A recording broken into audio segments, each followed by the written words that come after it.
శ్రీ గురుభ్యో నమః. సువర్ణ మీడియా ప్రేక్షకులకి నా హృదయపూర్వక నమస్కారాలు. ఈరోజు మన టాపిక్ వచ్చేసి బెల్లీ ఫ్యాట్. సో చాలామందికి ఇదే ఇష్యూ ఉంటుందండి.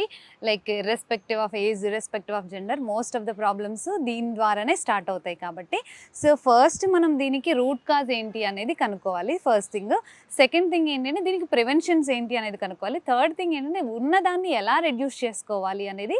ఈ 3 పాయింట్స్ మీద ఫోకస్ చేస్తే మనం ఈజీగా బెల్లీ ఫ్యాట్ని రెడ్యూస్ చేసుకోవచ్చండి. సో ఫస్ట్ థింగ్ ఏంటంటే మన ఫుడ్ హ్యాబిట్స్ని మీరు నోటీస్ చేసుకోండి. లైక్ మీరు నైట్ తీసుకున్న మీల్ హెవీ డైట్ ఉందనుకోండి, నెక్స్ట్ డే మార్నింగ్ బ్రేక్ఫాస్ట్ కానీ నెక్స్ట్ డే ఫస్ట్ మీల్ ఏదైతే తీసుకుంటున్నారో దాన్ని మ్యాక్సిమం లైట్ మీల్ ఉండేలాగా చూసుకోండి. లైక్ మీట్ ఫ్రూట్స్ కానివ్వండి, జ్యూసెస్ కానివ్వండి, మ్యాక్సిమం చాలా లైట్గా లైక్ ఉప్మా ఇలాంటివి తీసుకుంటూ ఉంటే సో అర్లియర్గా తీసుకున్న మీల్ని మీరు ఇప్పుడు బ్యాలెన్స్ చేయగలుగుతారు. And moreover last night మీల్కి ఈరోజు మార్నింగ్ తీసుకునే మీల్కి మినిమం 12 hours గ్యాప్ ఉండేలాగా ఆ ఒక్కరోజు లేట్ నైట్ మీల్ తీసుకునే వాళ్ళైతే, వీకెండ్స్ జనరల్గా మనం చీట్ చేస్తుంటాం కదా, సో అలాంటి టైంలో ఇది బాగా హెల్ప్ అవుతుంది. సెకండ్ థింగ్ వచ్చేసేసి మీరు తీసుకున్న ఫుడ్ కంప్లీట్గా డైజెస్ట్ అవుతుందా లేదంటే మీకు ఫ్లష్ అవుట్ క్లియర్గా అవ్వట్లేదు. That is the second reason for again belly fat. So ఈ సెకండ్ రీజన్లో మనం ఏం చేయాలి అంటే ఎక్కువ వాటర్ ఇంటేక్ తీసుకోవాలి అండ్ ఫైబర్ కంటెంట్ తీసుకోవాలి. ఇది మీకు జనరల్గా తెలిసింది. వాటర్ ఇంటేక్ తీసుకోవడం ఎలా తీసుకోవాలి అంటే first morning early in the morning మీరు లేచిన వెంటనే 1 liter వాటర్ తీసుకోవడం వల్ల ఇమ్మీడియట్గా ఫ్లష్ అవుట్ అయిపోతుంది. ఒకవేళ ఫస్ట్ డే రాకపోయినా కానీ స్లోగా బాడీ అడాప్ట్ చేసుకొని ఆటోమేటిక్గా మోషన్ ఫ్రీ అవ్వడానికి హెల్ప్ అవుతుంది. సెకండ్ది. థర్డ్ థింగ్ ఏంటి, ఆల్రెడీ ఉంది ఫ్యాట్, బెల్లీ ఫ్యాట్ ఉంది కాబట్టి ఆ ఉన్నదాన్ని ఎలా రెడ్యూస్ చేసుకోవాలి అంటే చాలా వరకు వీడియోస్లో చూస్తాం కదండి, కొన్ని మనకి తెలియకుండా మనం లోవర్ బ్యాక్ని డ్యామేజ్ చేసుకుంటాం. సో ఫస్ట్ టైం ఎప్పుడైతే మీరు బెల్లీ ఫ్యాట్ గురించి ఎక్సర్సైజెస్ చేస్తున్నారో అవి ఎలా చేయాలి, స్టేజ్ 1లో ఎలా చేయాలి, స్టేజ్ 2లో ఎలా చేయాలి అనేది మనం స్టెప్ బై స్టెప్ చూసుకుంటూ వెళ్తాం. సో అదేంటి అనేది ఈరోజు నేను మీకు చూపిస్తాను. సో ఇక్కడ బెల్లీ ఫ్యాట్ అనేది 3 పోర్షన్స్లో ఉంటుందండి. Lower abdomen, middle, upper abdomen. So lower abdomen fat అనేది బేసిక్గా సిజేరియన్ అయిన వాళ్ళకు ఉంటుంది. సో అలాంటి వాళ్ళు లోవర్ బ్యాక్ ఎక్కువ స్ట్రెయిన్ అవ్వకుండా, టెయిల్ బోన్ మీద ప్రెజర్ పడకుండా, బ్యాక్ పెయిన్ రాకుండా ఎలా చేయాలి అనేది నేను చూపిస్తాను. స్టెప్ బై స్టెప్ మనం వెళ్తూ ఉంటాం కదా, దాని ద్వారా మిడిల్, అప్పర్ అబ్డమెన్ 1 by 1 మనం కవర్ చేసుకోవచ్చు. సో ఫస్ట్ లోవర్ అబ్డమెన్ చేసుకునేటప్పుడు మీరు బాగా గుర్తుంచుకోవాల్సిన విషయం ఏంటంటే ఎప్పుడు కూడా యాబ్స్ ఇవి చేసేటప్పుడు 2 legs ఫస్ట్ టైం చేసేటప్పుడు చేయకండి. 2 legs చేయడం వల్ల ఏంటంటే మీకు టెయిల్ బోన్ మీద ఎక్కువ వెయిట్ పడుతుంది కాబట్టి లోవర్ బ్యాక్ వెయిట్ అంతా, కొంతమంది థైస్ హెవీగా ఉంటుంది, హిప్స్ హెవీగా ఉన్న వాళ్ళకి లోవర్ బ్యాక్ మీద ప్రెజర్ పడే ఛాన్సెస్ ఉన్నాయి. సో అలాంటి వాళ్ళు ఏంటంటే ఫస్ట్ 1 by 1 లెగ్తో చేయడానికి ట్రై చేయాలి. డీప్ బ్రీతింగ్ తీసుకుంటూ right leg, exhale, left leg, inhale, exhale, again right leg, inhale, exhale, left leg, inhale, exhale. ఇలా ఫస్ట్లో స్టార్ట్ చేసి స్లోగా మీకు ఎప్పుడైతే కొంచెం గ్రిప్ వస్తుందో అప్పుడు 1 by 1 లెగ్ ఫ్లోర్ మీద టచ్ కాకుండా చేయడానికి ట్రై చేస్తాము. Inhale, exhale, inhale, exhale, inhale, exhale.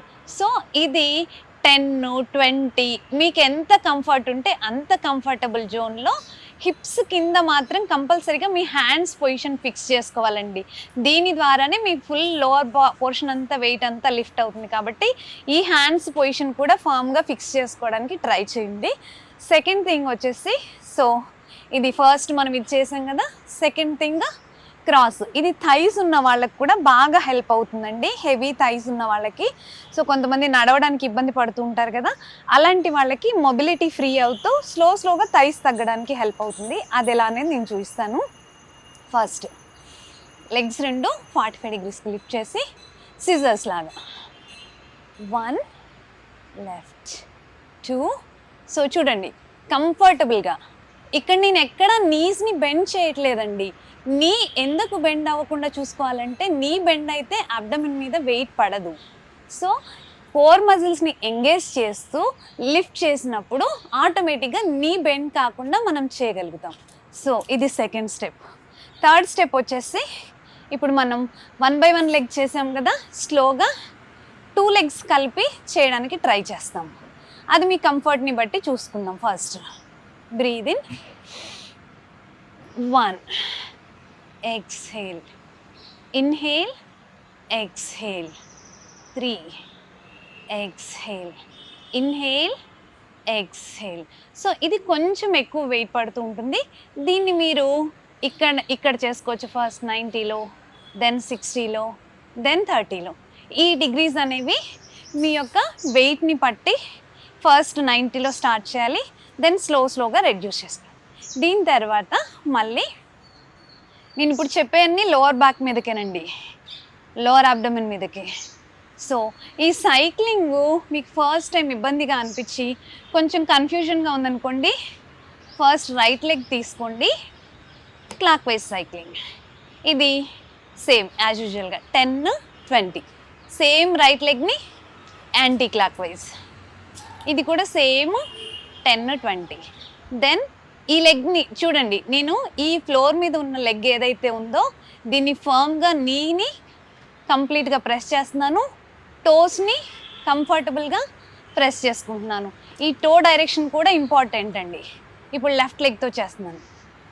1, 2, 3 ఇలా 10, 20 మీరు ఎంత చేయగలిగితే అంత. Reverse anti clock wise. 1, 2, 3 స్లోగా ఇలా. వన్స్ మీకు ఈ రెండిటికి గ్రిప్ వచ్చిందనుకోండి, ఇప్పుడు 2 లిఫ్ట్ చేసుకొని కంఫర్టబుల్గా. సో దీనివల్ల ఏంటి అంటే 2 చేస్తున్నప్పుడు లోవర్ అబ్డమెన్ మీద ఎక్కువ ప్రెజర్ పడుతుంది. Same anti clock wise. Okay, so దీన్ని కూడా సేమ్ 10, 20. దీని తర్వాత పవన్ ముక్తాసన్లో నేను వేరియేషన్ చూపిస్తానండి. ఇన్హేల్ చేస్తాము, exhale, change, inhale, exhale. Once మీకు ఇది కూడా గ్రిప్ వచ్చిందనుకోండి, ఇలా స్లోగా బ్యాక్ వెళ్ళినప్పుడు బ్రీద్ ఇన్, ఫ్రంట్కి వచ్చినప్పుడు బ్రీద్ అవుట్. బ్రీద్ అవుట్ చేసినప్పుడు మీ పొట్ట ఫ్రీ అయిపోతుంది కదా, అప్పుడు బాగా ప్రెస్ చేయగలుగుతారు. Inhale, exhale, inhale, exhale, inhale, exhale, inhale, exhale. ఈ బ్రీదింగ్ అనేది కంఫర్టబుల్గా గుర్తుంచుకొని చేయాలండి. ఇక్కడే కొంచెం కన్ఫ్యూజ్ అవుతాము. ఈ 4, 5 వేరియేషన్స్తో స్టార్ట్ చేసి స్లోగా ఇప్పుడు 2 లెగ్స్తో కలిపి, ఇందాక 1 by 1 లెగ్ చేసాం కదా, ఇప్పుడు 2 లెగ్స్ కలిపి సైక్లింగ్. ఇది చూడండి, చాలామంది సైక్లింగ్ అంటే ఇలా చేస్తారు. ఇలా చేయడం వల్ల మీకు ఎక్కడ ప్రెజర్ పడదండి. ఆల్మోస్ట్ ఫ్లోర్ లెవెల్కి తీసుకెళ్ళి then bring it back again up to the floor level, bring it back. Same anticlockwise వైజ్లో కూడా. సో ఇలా చేయడం వల్ల లోవర్ అబ్డమెన్ మజిల్స్ ఎక్కువ వర్క్ అవుతూ ఇక్కడ ఏదైతే ఫ్యాట్ ఉందో ఆ టైర్స్ ఉంటాయి కదండి, అది రెడ్యూస్ అవ్వడానికి బాగా హెల్ప్ అవుతుంది. స్లోగా ఇవి ఒకటేసారి ఇంక్రీజ్ చేయకూడదు. ఎప్పుడైనా సరే ఒకటేసారి ఇంక్రీజ్ చేయడం వల్ల అబ్డమెన్ మజిల్స్ ఏవైతే ఉంటాయో అవి కొంచెం పచ్చిగా అనిపిస్తూ నెక్స్ట్ డే రోజు నడవడానికి ఇబ్బందిగా అనిపిస్తాయి. స్లోగా ఇవి ఫస్ట్ 10 కౌంట్స్తో, దెన్ 20 కౌంట్స్తో అలా స్లోగా ఇంక్రీజ్ చేసుకుంటాం. నెక్స్ట్ టైము మిడిల్ అబ్డమెన్ మీద ఎలా వర్క్ చేయాలనేది నేను చూపిస్తాను. ఆ వీడియోలో మళ్ళీ కలుద్దాం. Thank you.